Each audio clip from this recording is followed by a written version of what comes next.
صلاة على حبيبك خير الخلق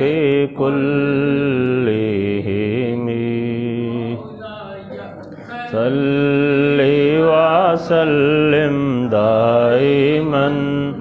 أبدا على حبيبك خير الخلق كلهم بسم اللہ الرحمن الرحیم الحمد للہ رب العالمین والصلاة والسلام علی سید الانبیاء والمرسلین اما بعد فاعوذ باللہ من الشیطان الرجیم بسم اللہ الرحمن الرحیم من يطع الرسول فقد اطاع اللہ ومن تولى فما ارسلناك عليهم حفيظا ويقولون طاعة فإذا برزوا من عندك بيت طائفة منهم غير الذي تقول والله يكتب ما يبيتون فأعرض عنهم وتوكل على الله وكفى بالله وكيلا صدق اللہ العظیم۔ احباب دی وقار،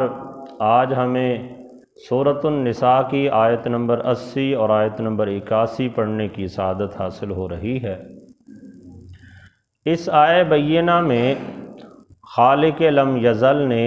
رسول اللہ صلی اللہ علیہ وسلم کی اطاعت کا تذکرہ فرمایا،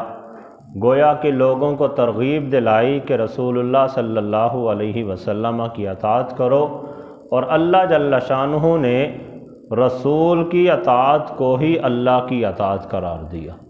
اور پھر اگلی آیت میں منافقین کا طرز عمل بھی بیان فرمایا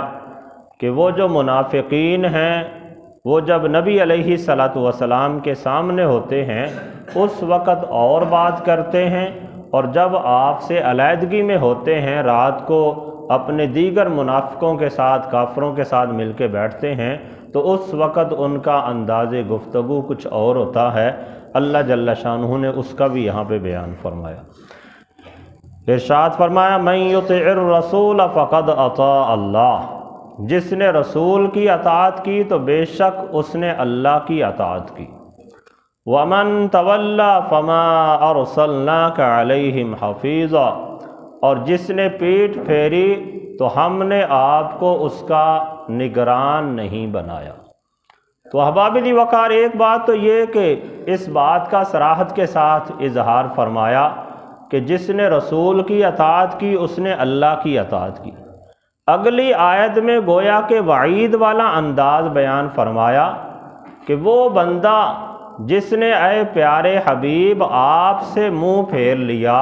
آپ سے وہ پھر کے چلا گیا، تو ایسی صورت میں فرمایا کہ اے پیارے حبیب آپ بھی اس کے نگران نہیں ہیں، اس کے نگہبان نہیں ہیں۔ جو گمراہ ہو رہا ہے تو وہ ہوتا چلا جائے، اس سے آپ کی شان رسالت پہ کوئی فرق نہیں پڑے گا۔ آپ کا تو کام ہے لوگوں کو ہدایت کا رستہ دکھا دینا، اب اس رستے کے اوپر چلنا یا نہ چلنا یہ بندے کی اپنی مرضی ہے۔ تو جب آپ اپنا کام پورا کر رہے ہیں، اب اس کے بعد بھی کسی بندے کی قسمت میں کفر لکھا جا چکا ہے اور وہ کفر کی دلدل میں پھنستا چلا جا رہا ہے، گمراہی کے اندر ڈوبتا جا رہا ہے، تو ایسی صورت میں نبی علیہ السلام کو دلاسا دیا کہ اے پیارے حبیب آپ اس کے نگہبان نہیں ہیں۔ مطلب یہ کہ آپ سے اس کے بارے میں پوچھا نہیں جائے گا، آپ سے اس کے بارے میں سوال نہیں کیا جائے گا۔ تو احباب دی وقار، یہاں پہ مفسرین کرام نے اس بات کو بیان کیا کہ ہر وہ چیز یا ہر وہ کام جس کے کرنے کا اللہ جل شانہ نے حکم ارشاد فرمایا، مثال کے طور پہ نماز ہے، حج ہے، زکوٰۃ کی ادائیگی ہے، روزے کا رکھنا ہے، یہ جتنی بھی چیزیں ہیں اللہ جل شانہ نے انہیں اجمالاً بیان فرمایا۔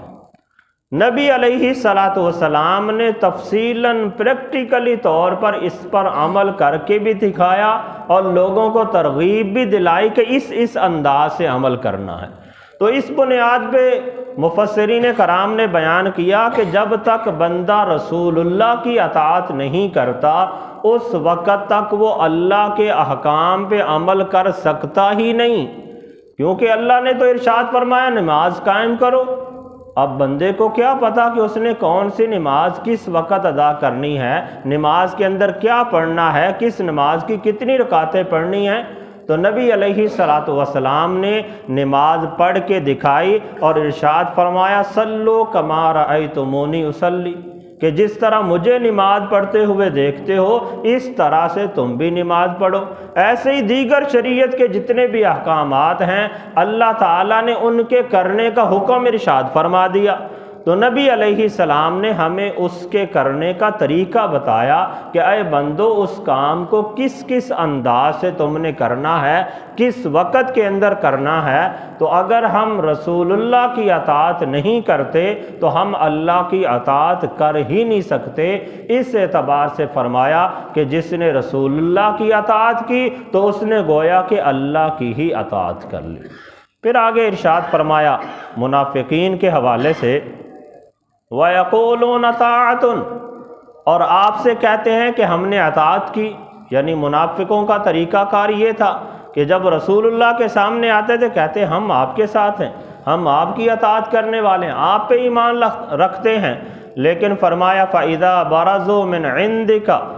اور جب وہ آپ کے پاس سے دور جاتے ہیں، دیگر لوگوں کے پاس جاتے ہیں، اپنے دیگر منافقوں کے پاس جاتے ہیں، بَيَّتَ طَائِفَةٌ مِّنْهُمْ غَيْرَ الَّذِي تَقُولُ، تو ان میں سے ایک گروہ رات کو اس بات کے خلاف گزارتا ہے جو اس نے آپ کے سامنے کہی ہوتی ہے، یعنی آپ کے سامنے کچھ اور کہتے ہیں اور جب دیگر لوگوں کے پاس جاتے ہیں اس وقت ان کے عمل کا اور بات کرنے کا انداز اور ہوتا ہے۔ تو یہ منافقوں والا طریقہ ہے کہ جو بندہ کسی کے سامنے اور بات کہے اور اس کی پیٹھ کے پیچھے اور بات کہے تو یہی منافقت ہے۔ اس سے اللہ جل شانہ نے منع فرمایا اور اسے انتہائی ناپسند فرمایا۔ پھر اللہ جل شانہ نے آگے ان کے لیے وعیدانہ انداز میں تنبیہ بھی فرمائی،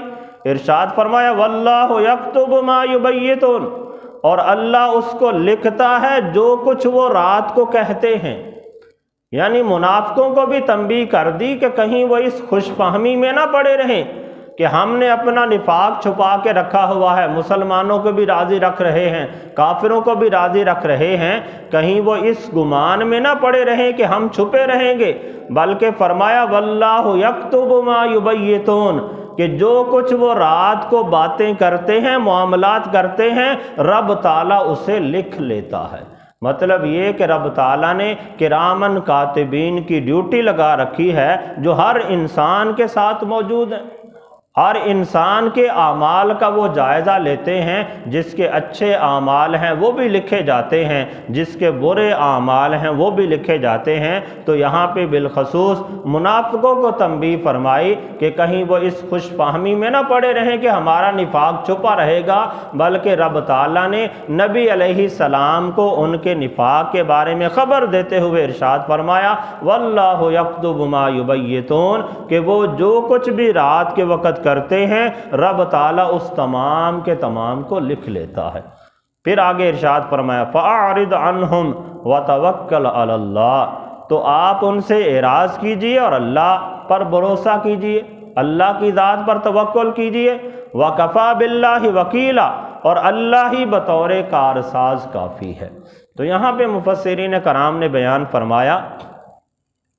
کہ اس میں اللہ جل شانہ نے اگرچہ نبی علیہ الصلوۃ والسلام کو سب کچھ بتا دیا کہ اے پیارے حبیب یہ فلاں فلاں جو لوگ ہیں یہ آپ کے سامنے اس انداز سے بات کرتے ہیں، باہر جا کے اس انداز سے بات کرتے ہیں، لیکن نبی علیہ الصلوۃ والسلام کو اللہ جل شانہ نے ارشاد فرمایا فَأَعْرِضْ عَنْهُمْ، آپ ان سے اعراض فرمائیے۔ اس سے مفسرین کرام نے عارض سے مراد لیا کہ آپ ان سے درگزر فرمائیے، یعنی مطلب یہ کہ ابھی فوری طور پر ان کی سرزنش نہ فرمائیے، لوگوں کے سامنے اس کا اظہار نہ فرمائیے، انہیں سزا کے اندر مبتلا نہ کیجئے، بلکہ فرمایا فَأَعْرِضْ عَنْهُمْ، آپ ان سے اعراض کریں، درگزر کریں، اور ایسا ہی ہوا۔ کہ بڑا عرصہ تک وہ منافقین نبی علیہ الصلاۃ والسلام کی مجالس میں آ کر بیٹھتے، حضور کے صحابہ کے ساتھ بیٹھتے، حضور کے پیچھے نمازیں پڑھتے اور جا کر اپنا منافقانہ طرز عمل بھی اختیار کرتے۔ تو چونکہ اللہ جل شانہ کی طرف سے ابتداً یہ حکم تھا کہ اے پیارے حبیب آپ ان سے اعراض کریں، یہ آپ کو کچھ نقصان نہیں پہنچا سکیں گے، بلکہ فرمایا وَتَوَكَّلْ عَلَى اللَّهِ، آپ اللہ کی ذات پر بھروسہ کریں، وَكَفَى بِاللَّهِ وَكِيلًا، اللہ آپ کے لیے کارساز کافی ہے، یعنی آپ ان سے درگزر فرمائیں۔ اور یہ چونکہ آپ کی مجلس میں بیٹھتے ہیں، منافقانہ طریقہ اختیار کرتے ہیں اور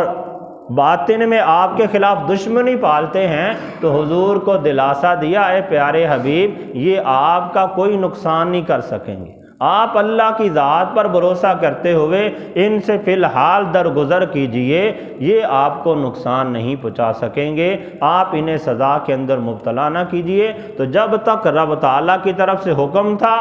حضور نے جاننے کے باوجود ان کے نفاق کے اوپر پردہ ڈالے رکھا، لیکن جب رب تعالیٰ کی طرف سے اذن آ گیا کہ اب ان کے نفاق کو ظاہر کر دیا جائے، تو پھر نبی علیہ الصلاۃ والسلام نے بھرے مجمع پر منبر پر کھڑے ہو کر نام لے لے کر ارشاد فرمایا کہ اے فلاں بن فلاں اخرج من المسجد فإنک منافق، فرمایا کہ اے فلاں بن فلاں مسجد سے نکل جا، تو منافق ہے۔ تو احباب دی وقار، یہ رب تعالیٰ کی طرف سے کچھ معاملات میں حکمتیں ہوتی ہیں کہ نبی علیہ السلام نے ابتداً ان کے نفاق کو چھپائے رکھا، کیونکہ اللہ کی طرف سے ایسا حکم تھا، اور پھر جب اللہ کی طرف سے اذن آ گیا تو رب تعالیٰ کے حبیب علیہ السلام نے پھر سر مجلس ان کو مسجد میں سے نکال دیا اور لوگوں کو بتا دیا کہ یہ فلاں فلاں لوگ منافق ہیں، ان سے آپ لوگ بھی اعراض کیجئے۔ تو بارکہ احباب دی وقار، یہاں سے ایک تو ہمیں یہ تنبیہ ملتی ہے کہ ہمیں ہر معاملے میں نبی علیہ الصلاۃ والسلام کی سنت کو ملحوظ خاطر رکھنا چاہیے، حضور کے طریقے کو ملحوظ خاطر رکھنا چاہیے۔ جیسے جیسے ہم حضور کی تعلیمات پہ عمل کریں گے، حقیقتاً ہم اللہ کی تعلیمات پر عمل کر رہے ہوں گے۔ اور دوسرا، ہمیں منافقانہ طریقہ اختیار نہیں کرنا چاہیے کہ بندے کے ظاہر میں کچھ اور ہو، باطن میں کچھ اور ہو، کسی کے سامنے اور بات کرے اور علیحدگی میں جا کے اور بات کرے، یہ منافقوں والا طریقہ ہے۔ اور منافقوں کے بارے میں اللہ جل شانہ نے صراحت کے بعد ارشاد فرمایا کہ وہ جو منافقین ہیں وہ جہنم کے سب سے نچلے طبقے کے اندر ہوں گے۔ اللہ تعالی ہمیں اس طرح کے معاملات سے محفوظ فرمائے۔